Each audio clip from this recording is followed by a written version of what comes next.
I'm sure by now you know what's happening in France, but if you don't, basically a 17-year-old was unjustly executed by the French police, and since then there have been protests against police brutality. More specifically, these protests have been headed by immigrant communities.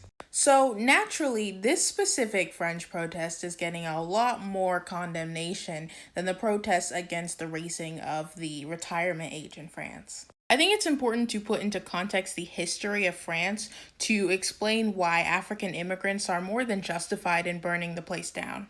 From the assassination of African leaders to forcing African nations to pay colonial taxes and doing imperialism within Africa for the benefit of France. And that's not even mentioning all the resource extraction like uranium that France benefits from. Seldom has there been a more justified protest than Africans and their descendants protesting French state violence.